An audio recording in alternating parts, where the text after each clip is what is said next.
हाँ तो बच्चों, आज वॉइस का छठा क्लास है, ठीक है। और आज जो आप लोग रूल पढ़िएगा थोड़ा सा जेन्युइन नहीं है, थोड़ा सा हट के है, थोड़ा सा माने एडवांस स्टूडेंट्स के लिए है, लेकिन फिर भी आप लोग पढ़ लीजिए। क्या कहता है? Passive of double objects, passive of double objects. अब तक आप जितना वॉइस पढ़े उसमें आपको क्या बताया गया कि एक सब्जेक्ट होता है, एक ऑब्जेक्ट होता है। आप पैसिव वॉइस चेंज करते वक्त उस ऑब्जेक्ट को हम लोग सब्जेक्ट के जगह पर रख देते हैं। इतना तो आप लोग पढ़ चुके हैं। अब यहाँ मामला क्या है कि अगर एक ही सेंटेंस में अगर दो ऑब्जेक्ट होता हम क्या करेंगे। कहने का मतलब सेंटेंस आपका एक है, ऑब्जेक्ट अगर दो हो जाए तो क्या करेंगे। कहने का मतलब किस ऑब्जेक्ट को हम सब्जेक्ट बनाएंगे, यही मूल सवाल है। जैसे देख लीजिए, हम आपको दिखा दे रहे हैं, एक ही सेंटेंस में आपको दो ऑब्जेक्ट मिल रहा है और आपके साथ प्रॉब्लम क्या होगा कि किस ऑब्जेक्ट को हम सब्जेक्ट बनाएं। देख लीजिए, यही बात है, मुद्दा यही है और कुछ नहीं है। सेंटेंस तो वही है, सिंपल। ये लगभग सब पास्ट इंडेफिनिट का सेंटेंस है। तो पास्ट इंडेफिनिट के सेंटेंस आप लोग बनाए हैं पहले से, तो रूलवा वही लगेगा। लेकिन अभी फिर एक बार वही सवाल करेंगे कि किस ऑब्जेक्ट को सब्जेक्ट बनाया जाए। तो अब बता रहे हैं आपको, ऑब्जेक्ट दो प्रकार के होता है। एक को कहा जाता है डायरेक्ट ऑब्जेक्ट और एक को कहा जाता है इनडायरेक्ट ऑब्जेक्ट। डायरेक्ट ऑब्जेक्ट क्या होता है? डायरेक्ट ऑब्जेक्ट जो होता है वो माने लाइफलेस थिंग, कहने का मतलब निर्जीव चीज होता है, वो डायरेक्ट ऑब्जेक्ट होता है। और इनडायरेक्ट ऑब्जेक्ट जो होता है वो सजीव चीज होता है। जैसे राम ने श्याम को एक पत्र दिया, मान लीजिए, तो राम ने क्या दिया? पत्र दिया। तो ये पत्र है, ये डायरेक्ट ऑब्जेक्ट है। और किसको दिया? तो श्याम को दिया, ये इनडायरेक्ट ऑब्जेक्ट है। तो अब फिर अभी वहीं पर हमारा मुद्दा है कि किस ऑब्जेक्ट को हम सब्जेक्ट बनाएं। तब समझिए, ग्रामरियन लोगों का राय है कि अगर निर्जीव चीज को यानी डायरेक्ट ऑब्जेक्ट को अगर सब्जेक्ट बनाया जाए तो ज्यादा अच्छा रहता है। लेकिन फिर ये भी लोग कहते हैं कि आप किसी भी ऑब्जेक्ट को सब्जेक्ट बना दीजिए, कोई दिक्कत होने वाला नहीं है। तो आप लोग को हम क्या कर रहे हैं कि दो तरह से बता रहे हैं, दोनों ही ऑब्जेक्ट को एक बने बारी बारी से हम सब्जेक्ट बनाकर हम आपको बना दे रहे हैं। आप समझ लीजिएगा। अब देखिए, इसको हम बना रहे हैं, एक बार हम इसको माने सब्जेक्ट के रूप में ले रहे हैं। तो ये कैसे बनेगा? ही वाज, मान लीजिए ये पेन नहीं होता तो क्या होता? ही वाज गिवन बाय मी हो जाता। अगर पेन नहीं होता इसमें तो ऐसा ही बनता, ही वाज गिवन बाय मी। लेकिन ये तो है एक ऑब्जेक्ट, तो इसको यहीं पर रख दीजिए, अ पेन, तब लिखिए बाय मी। एक तरीका से बन गया। अगर मान लीजिए अ पेन को हम बना रहे हैं, सब्जेक्ट की जगह पर ला रहे हैं, तो कैसे बनेगा? A pen was given to him by me. अब दोनों तरीके से देख लीजिए, आप कोई भी तरीका अपना के आप बना सकते हैं, कोई दिक्कत नहीं होगा। क्वेश्चन था आपका, I gave him a pen. इसको एक तरीका से बनाए, जब हिम को सब्जेक्ट बना सब्जेक्ट की जगह पर लाए तो ये क्वेश्चन का आंसर बना ही was given a pen by me. अगर अ पेन को अगर सब्जेक्ट की जगह ला रहे हैं तो हो जाएगा a pen was given to him by me. उसी तरीका से आप दूसरा भी बना सकते हैं। पहले हम मी को लेकर चलते हैं, तो क्या हो जाएगा? I was asked A question, I was asked a question by him. I was asked a question by him. एक बन गया। अगर क्वेश्चन को ही हम सब्जेक्ट के जगह पर लाते हैं तभी कैसे बनेगा? A question was asked, a question was asked to me by him. दोनों आपका बन गया, दोनों तरीका से आप कैसे बना सकते हैं, दोनों सही है। अब बच गया है दुगो, इसको हम मिटा दे रहे हैं, दोनों बना दे रहे हैं, आपको समझिएगा। चलिए देखिए आगे। आपके पास he told me a story, तो पहले मी को हम सब्जेक्ट बनाकर देख रहे हैं, तो क्या होगा? आई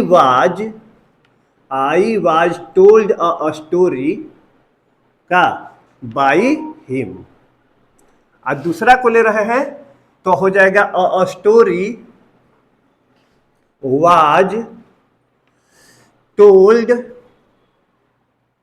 टू मी बाई हिम। एक दोनों तरीके से बन गया आपका। I was told a story by him, a story was told to me by him. कैसे आप बना सकते हैं? एक और बचा है, उसको भी बना लीजिए। आई वाज, मी को यहां पर सब्जेक्ट की जगह ला रहे हैं। I was given a prize by the principal. और दूसरा बनाइए कैसे? A prize was given to me by the principal. दोनों आपका बन गया। चलिए मेरे ख्याल से आप लोग समझ गए होंगे। अब थोड़ा सा हम रूल को आगे बढ़ा दे रहे हैं। चलिए देखिए, अब अगला जो आप लोग रूल पढ़ने जा रहे हैं वो कैसा होगा, उसका क्वेश्चन और कैसे बनेगा उसका आंसर हम आपको ला रहे हैं बोर्ड पर। अब की जो आपका स्ट्रक्चर होगा क्वेश्चन वाला, subject plus verb plus object और प्लस यहां पर एक शब्द लिख रहे हैं complement. Subject plus verb plus object plus complement. अब यहाँ कॉम्प्लीमेंट के बारे में आप लोग को बता दें, मैथ वाला है, कॉम्प्लीमेंट नहीं है। इसमें कॉम्प्लीमेंट का मतलब क्या होता है? कॉम्प्लीमेंट का मतलब कि जो सब्जेक्ट या ऑब्जेक्ट के बारे में कुछ जानकारी देता है उसी को हम लोग कॉम्प्लीमेंट बोलते हैं। चलिए तो एग्जांपल ले लीजिए, तब आपको बनाने में आराम रहेगा। वी मेड हिम कैप्टन, आपका एक एग्जांपल हो गया। दूसरा हो जाएगा they made me chairman, they made me chairman. तीसरा एग्जांपल आप देख लिए, they elected him the CM. और चौथा क्या है? We made him king. अब समझिए, चार गो एग्जाम्पल आपको हम दे दिए। We made him captain, they made me chairman, और तीसरा का एग्जाम्पल है दे इलेक्टेड हिम सीएम और वी मेड हिम किंग। कैसे आपको बनाना है आपको बता दे रहे हैं। इसका पीवी कैसे आप बनाइएगा? ऑब्जेक्ट, इसको यहां ला देंगे, हेल्पिंग वर्ब, सहायक क्रिया जिसको आप लोग बोलते हैं, या एक्जुलरी वर्ब, और इसके बाद V3। इसमें बाई एजेंट लिखना जरूरी नहीं होता है। आपको थोड़ा सा इस बारे में हम बता दें। बाई, जो बाई अस बाई मी लगाते हैं, तो ये हर जगह लगाना जरूरी नहीं होता है। जब वो सब्जेक्ट जो है वो ज्यादा इंपॉर्टेंट नहीं रहता है तो उसको बाई एजेंट के रूप में हम लोग नहीं रखते हैं। जैसे वी इलेक्टेड हिम सीएम, हम लोग उनको सीएम चुने, मुख्यमंत्री चुने, तो उनका मुख्यमंत्री का चुना जाना ये इंपॉर्टेंस है। हम लोग वहां इंपॉर्टेंस नहीं रह जाते हैं, इसलिए बाई एजेंट लगाना इसमें जरूरी नहीं होता है। तो बनाइए इसको, वी मेड हिम कैप्टन, तो हिम को यहां पर ला दिएगा तो क्या हो जाएगा? ही वाज मेड, प्लस यहां लिख दीजिए इसको complement, he was made captain, he was made captain. अब यहां पर बाई अस लिखना जरूरी नहीं है, ही वाज मेड कैप्टन हो गया, बन गया इतना ही पर से। दूसरा को बनाइए, वी मेड हिम किंग, तो कैसे बन जाएगा आपका? ही वाज मेड किंग, बस। अब यहां बाई देम लिखना जरूरी नहीं है। तीसरा बनाइए, ही वाज इलेक्टेड सीएम। अब यहां बाई देम लिखना जरूरी नहीं है। ही वाज, चौथा बना रहे हैं, ही वाज मेड किंग। अब यहां बाई अस हम नहीं लिखेंगे, चलिए, मेरे ख्याल से आप लोग ये रूल समझ गए होंगे। अब हम रूल को आगे बढ़ा रहे हैं।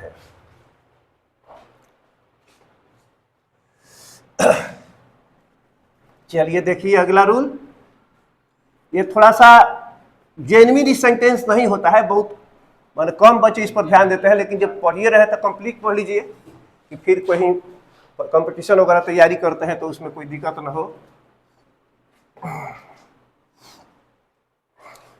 अगला कैसा होगा, subject plus think believe, subject plus think believe consider, consider etc, ऐसे सेंटेंस इसी से शुरू होगा। अब हम आपको एग्जांपल दे रहे हैं, एग्जांपल से आपको क्लियर हो जाएगा।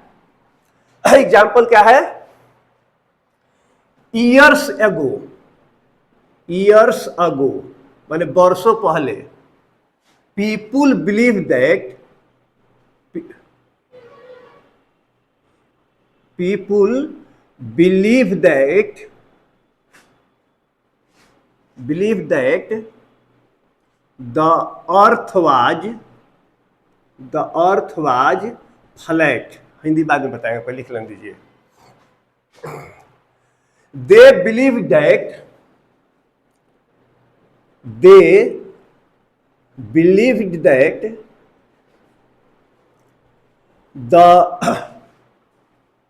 they believed that the officers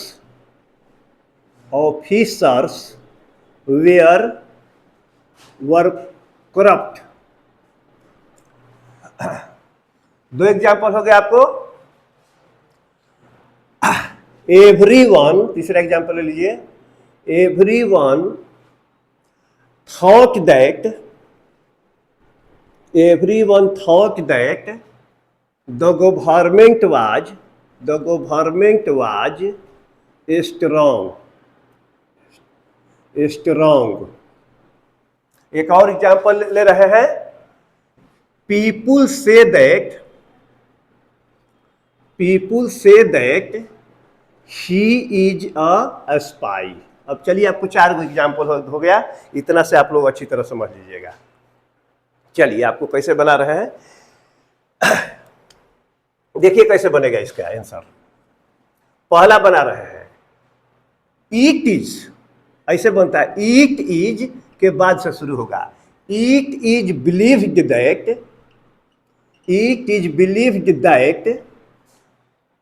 अब बाकी जो कहते हैं वो आपको लिख देना है, द अर्थ वाज फ्लैट। ऐसा विश्वास किया जाता है कि पृथ्वी चपटी है। दूसरा का बनाइए, इट इज बिलीव्ड दैट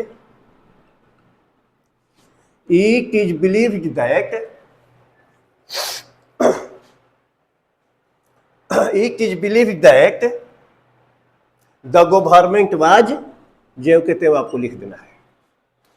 चौथा का है, तीसरा है everyone thought, it is thought that, और दैट के बाद क्या है, इसमें ऑफिसर वेयर करप्ट वाला था, दो ऑफिसर, मैंने कहने का मतलब जो कहते हैं उसके बाद आपको लिख देना है।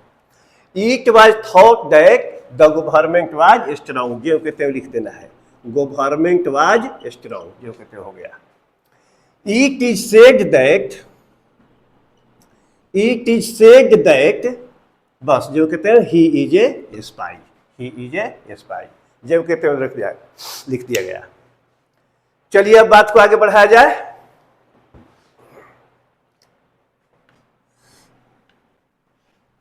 अब देखिए, अब जो वॉइस आपको हम बताने जा रहे हैं, मेरे ख्याल से आप तुम बहुत कम बच्चे जानते होंगे ऐसा, लेकिन जान लीजिए, डबल पैसिव क्या है, अब समझिए इसको। कहने का मतलब इसमें कैसा ही आपका वॉइस है, एक ही सब्जेक्ट के द्वारा जब दो घटना घटित हुआ, दो कार्य हुआ है। जैसे एग्जाम्पल ले लीजिए, they looted the house and took away the thing। दूसरा का एग्जाम्पल ले लीजिए, he wrote a letter and posted it। अब देखिए यहां मामला क्या है, सब्जेक्ट एक ही है, इसके द्वारा दो कार्य होता है। इन लोगों ने क्या पहला काम क्या किया कि घर को लूट लिया, और दूसरा काम क्या किया कि घर का जो सामान था वो लेकर चले गए। इसमें क्या हुआ, जो सब्जेक्ट क्या किया कि पहले तो एक पत्र को लिखा और फिर दूसरा काम क्या किया, उसको पोस्ट किया।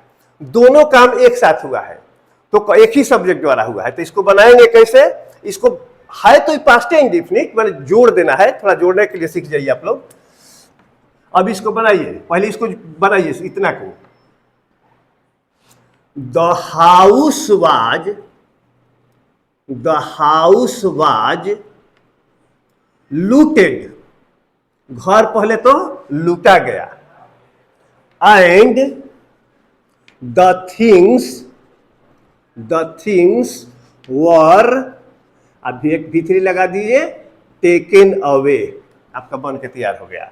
द हाउस वाज लूटेड, पहला काम हुआ कि घर को लूटा गया और सामान को ले जाया गया। अब यहां पर लिख भी सकते हैं बाई देम। चलिए आपका बन के तैयार हो गया। अब भाई इसको बनाइए पहले, अ लेटर